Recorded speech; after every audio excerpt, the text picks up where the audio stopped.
오늘 우리에게 주신 하나님의 말씀 열왕기하 18장 1절에서 8절입니다. 열왕기하 18장 1절에서 8절 말씀 한 목소리로 읽겠습니다. 이스라엘 왕 엘라의 아들 호세아 제3년에 유다 왕 아하스의 아들 히스기야가 왕이 되니 그가 왕이 될 때 나이가 25세라 예루살렘에서 29년간 다스리니라. 그의 어머니의 이름은 아비요 스가리아의 딸이더라. 히스기야가 그의 조상 다윗의 모든 행위와 같이 여호와께서 보시기에 정직하게 행하여 그가 여러 산당들을 제거하며 주상을 깨뜨리며 아세라 목상을 찍으며 모세가 만들었던 놋뱀을 이스라엘 자손이 이때까지 향하여 분향함으로 그것을 부수고 누후수단이라 일컬었더라. 히스기야가 이스라엘 하나님 여호와를 의지하였는데 그의 전후 유다 여러 왕 중에 그러한 자가 없었으니 곧 그가 여호와께 연합하여 그에게서 떠나지 아니하고 여호와께서 모세에게 명령하신 계명을 지켰더라. 여호와께서 그와 함께 하심에 그가 어디로 가든지 형통하였더라. 저가 아수르 왕을 배반하고 섬기지 아니하였고 그가 블레셋 사람들을 쳐서 가사와 그 사방에 이르고 망대에서부터 견고한 성까지 이르렀더라. 아멘. 본문에 계시된 주님은 어떤 분이십니까? 하나님과 함께 하는 자와 함께 하십니다. 오늘 본문에서는 히스기야가 소개되죠. 5절 6절을 보면 히스기야가 이스라엘 하나님 여호와를 의지하였는데 그의 전후 유다 여러 왕 중에 그러한 자가 없었으니 곧 그가 여호와께 연합하여. 히스기야는 하나님을 의지하고 연합한 왕이었습니다. 하나님이 그와 함께 하시죠. 이제 17장에서 북왕국의 여러 왕들, 특별히 호세아를 끝으로 나라는 멸망하고 맙니다. 바로 그 호세아가 3년쯤 됐을 때, 통치 3년쯤 됐을 때 남왕국 유다 왕국의 히스기야가 왕으로 즉위를 합니다. 이 히스기야는 다윗과 솔로몬 다음으로, 특히 다윗 다음으로 하나님 보시기에 매우 기뻐하셨던 왕 중에 하나입니다. 거의 유일하죠. 3절을 보면 히스기야가 그의 조상 다윗의 모든 행위와 같이 여호와께서 보시기에 정직하게 행했다, 이렇게 소개되어 있습니다. 다윗의 길로 간 왕들 중에서도 가장 하나님 보시기에 좋았던 그런 왕이었습니다.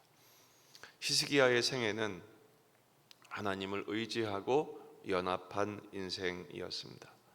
보통 우리는 히스기야의 기도에 많이 익숙해 있을 것입니다. 그가 병들었을 때 벽에 대고 하나님께 통곡하며 기도했을 때 그의 수명을 15년 연장시켜 주시는 놀라운 기도와 놀라운 응답의 사람으로 기억하지만 사실은 열왕기에서는 하나님을 의지하고 연합한 왕으로 유명합니다. 의지했다는 단어는 바타라는 단어인데 신뢰했다, 의지했다, 확고부동하다, 이런 뜻입니다. 하나님을 철저하게 의존한 것이죠. 또 연합했다라는 말은 달라붙다, 이런 뜻입니다. 아예 하나님께 찰싹 달라붙은 것입니다. 어린 아기가 엄마에게 찰싹 달라붙듯이 히스기야는 하나님께 찰싹 달라붙었어요. 그 달라붙은 모습이 어떤 것이냐, 6절을 보면 곧 그가 여호와께 연합하여 그에게서 떠나지 아니하고 여호와께서 모세에게 명령하신 계명을 지켰더라. 하나님께 달라붙는다는 것은 하나님의 말씀에 달라붙는 삶을 의미합니다. 그러나 말씀에 달라붙었다고 해서 책상에서만 달라붙은 것이 아니라 그 하나님께 연합하고 의지한 결과가 뭐냐, 하나님의 뜻대로 사는데 용기를 내었다라는 것입니다. 어떤 용기를 냈을까요? 4절, 그가 여러 산당들을 제거하며, 이 산당은 남왕국이나 북왕국이나 웬만큼 훌륭한 왕들도 손도 대지 못했던 주제죠. 왜냐하면 백성들이 너무 이것이 편리하니까 다 거기에 왕의 마음을 붙잡아서 꼼짝도 못하게 만들었던 것이죠. 그래서 대부분 왕들의 정치적인 선택을 하여 산당은 내버려 뒀어요. 그러나 히스기야는 그것을 마침내 제거합니다. 주상을 깨뜨리며 아세라 목상을 찍으며 모세가 만들었던 놋뱀을 이스라엘 자손이 이때까지 향하여 분향함으로 그것을 부수고 느흐수단이라 일컬었더라. 여러분, 놋뱀 사건 아실 것입니다. 하나님께 원망하죠. 이스라엘 백성들이 만나를 폄훼합니다. 이게 무슨 음식이냐, 폄훼하죠. 그러면서 마실 것도 없다고 원망했을 때 불뱀이 나와서 백성들을 물어 죽이기 시작합니다. 화들짝 놀라서 모세에게 찾아와 기도를 요청하죠. 하나님께 부르짖으니 놋뱀을 달아 그것을 높이 세울 때 바라보는 자는 살 것이고 안 보는 자는 죽을 것이다. 그래서 이 놋뱀은 십자가의 상징이지 않습니까? 이 놋뱀은 하나님이 죽음에서 생명을 얻게 하신 놀라운 은혜의 상징입니다. 그런데 문제는 몇백 년이 지나도 이스라엘 백성들이 이 놋뱀을 버리지 않고 음란하게 섬긴 것입니다. 미신처럼 섬긴 거예요. 바로 히스기야가 그것을 부숩니다. 느흐수단 밑에 관주를 보면 뭐라고 되어 있습니까? 놋조각. 이거는 놋조각의 구리조각에 불과하다. 하나님이 함께 하셨기 때문에 놋뱀을 봄으로 산 것이지 놋뱀 자체가 능력이 있어서 너희가 산 것이 아니다. 우상을 깨뜨린 것입니다. 하나님께서 그렇게 믿음의 용기를 내자 어떻게 하십니까? 7절 여호와께서 그와 함께 하심에 그가 어디로 가든지 형통하였더라. 할렐루야. 우리의 삶이 이렇게 되기를 주의 이름으로 축원합니다. 우리 여기만 보죠. 어떻게 이렇게 됐다고요? 하나님을 의지하고 연합해야 합니다. 그렇게 되자 아수르를 배반합니다. 전에는 아수르에 쩔쩔맸잖아요.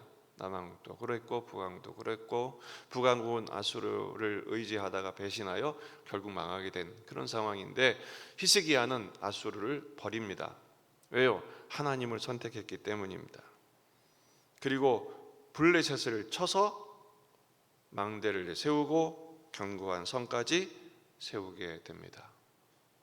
하나님이 함께 하시니 믿음의 용기를 얻게 된 것이죠. 여러분, 우리가 여기서 형통이란 말이 내 문제가 해결되는 것만으로 여기시면 안 됩니다. 형통은 문제 해결 정도가 아니라 함께 하시는 거예요. 성경적인 형통은 하나님이 함께 하시는 거예요. 환경은 달라지지 않아요. 그러나 하나님이 함께 하시자 그 환경이 문제가 되지 않게 되는 것입니다. 왜요? 하나님이 함께 하심으로 그 문제들이 하나님께 굴복하게 되니까요. 여러분이 히스기야가 어떻게 하나님을 이렇게 의지하게 됐을까요? 사실은요, 히스기야의 아버지가 누군지 아십니까? 아하스입니다. 아하스가 누굽니까? 남왕국 왕들 가운데 아주 유명한 악행자였습니다. 하나님과 반대로 갔어요. 처음에는 제사장 스가랴가 있을 때는 말씀을 쫓았어요. 하지만 스가랴가 죽자 그때부터 자기 마음대로 삽니다. 어느 정도로 악행을 했느냐? 자기 아들 인신 제사를 해요. 아들을 죽여서 번제로 바쳐요. 아수르를 의지하여 조공을 바치고 아수르에 방문했다가 거기에 있는 신전 모형들을 가져와서 그대로 만들어서 신전, 아수르의 제사를 따라서 한 왕이 아하스입니다. 그런데 어떻게 이런 악한 왕 아래에서 이런 히스기야 같은 왕이 나왔을까? 결정적인 계기는 바로 그의 어머니 때문입니다. 2절을 보면 그의 어머니의 이름은 아비요 스가리아의 딸이더라. 그 제사장 스가리아의 딸이 바로 히스기야의 어머니입니다. 그러니까 어머니의 역할이 이렇게 중요합니다. 벌써 히스기야의 형제는 아버지가 번제로 바쳐 죽였기 때문에 히스기야도 얼마나 두려웠겠어요. 어머니가 히스기야를 붙듭니다. 담대하라, 두려워하지 말라, 하나님이 함께 하신다. 너 아버지를 봐라, 저러면 안 된다. 너는 말씀대로 살아야 돼. 가르치고 기도하고 격려하고 권면하고 세워내지 않았겠습니까? 그리고 저 북왕국을 봐라. 호세야, 하나님이 버리신다. 너는 그래서는 안 된다. 가르치고 권면하고 기도하고 붙들었던 것입니다. 그러니까 히스기야가 믿음의 용기를 내는 것입니다. 대부분의 왕들이 붙들었던 산당 기꺼이 깨뜨립니다. 우상을 찍고 불뱀조차 부수죠. 과거의 은혜에 붙들리지 않는 것입니다. 오늘의 은혜를 기대하는 것입니다. 산당 세력을 무서워하지 않아요. 편의지에 붙들린 이 세상의 세력을 두려워하지 않고 하나님을 붙드는 것입니다. 시편 73편 28절 하나님께 가까이함이 내게 복이라. 내가 주 여호와를 나의 피난처로 삼아 주의 모든 행적을 전파하리이다. 하나님을 가까이하는 이 시간이 바로 가장 큰 복이며, 어디를 가든지 무엇을 하든지 어떤 문제 앞에서든지 우리 주님이 함께 하심을 믿으시기를 바랍니다. 여러분, 이 은혜를 우리가 받으려면 어떻게 됩니까? 내 앞에 있는 문제를 두려워하지 마십시오. 내 안에 있는 문제를 해결하셔야 돼요. 히스기야가 그렇게 하지 않았습니까? 자신 앞에 문제들이 왜 없었겠어요? 산당, 이거는 굉장한 백성과의 대결이에요. 놋뱀, 과거의 모든 수구 세력과의 대결이에요. 아버지의 그 모든 정책과 제도를 다 뒤집는 것, 엄청난 용기가 필요한 것입니다. 앞에 있는 문제들은 여전했어요. 기세가 등등했어요. 어떻게 그것을 감당했습니까? 내 안의 문제를 해결하는 것. 하나님을 의지하고 연합하니 용기 주시고 지혜 주시고 뚝심 주시고 믿음 주셔서 감당하게 하시는 것입니다. 먼저 내 안에 있는 불신앙, 내 안에 있는 우상단지를 깨뜨리는 게 중요해요. 오늘 두 가지 질문을 적용하셔야 돼요. 나는 하나님을 의지하고 연합했는가? 두 번째, 그 하나님을 의지하며 믿음의 용기를 내어 오늘을 살아냈는가? 내 안에 있는 산당, 놋뱀, 우상은 없는가? 그걸 깨뜨리기 위한 싸움의 용기를 내고 있는가? 그러기 위해서는 철저한 자기 죽음이 필요해요. 말씀이 살고 내가 죽기 위하여 주 앞에 엎드려야 되죠. 하나님을 의지하고 연합한다는 것이 무엇을 말합니까? 예수 그리스도와 연합된 삶을 말합니다. 갈라디아서 2장 20절 내가 그리스도와 함께 십자가에 못 박혔나니 그런즉 이제는 내가 사는 것이 아니요 내가 죽어야 되죠. 십자가에 나를 못 박아 버려야 됩니다. 오직 내 안에 예수님이 사시게 그리스도께서 사시는 것이라. 이제 내가 육체 가운데 사는 것은 나를 사랑하사 나를 위하여 자기 자신을 버리신 하나님의 아들을 믿는 믿음 안에서 사는 것이라. 믿음으로 오늘을 살아내십시오. 답답하고 속상하고 맥 빠지는 현실이 계속 펼쳐진다 할지라도 두려워하지 마십시오. 착한 일을 시작하신 주님께서 주님의 때에 반드시 이루실 줄을 믿고 오늘을 당당하게 담담하게 믿음으로 걸어가십시다. 그 일에 승리하는 저와 여러분이 되시기를 주의 이름으로 축원합니다. 오늘 저녁 금요기도회는 시험에 들지 말게 하옵소서. 예수님의 기도학교가 계속되겠습니다. 다 같이 기도합니다. 우리 자신과 가정과 교회와 이 지역의 복음화, 민족의 복음화, 세계 복음화를 위해서 기도하십시다. 전쟁이 멈추도록 우리 환우들을 위해서, 또 내일은 새가족 환영회가 있습니다. 하나님의 은혜로 우리 새가족들이 한 가족 되고 동역자 될 수 있도록 기도하십시다. 주일을 준비하며 여러분 가져온 기도 제목들을 가지고 간절히 기도하시다가 돌아가시겠습니다. 다 같이 기도하겠습니다.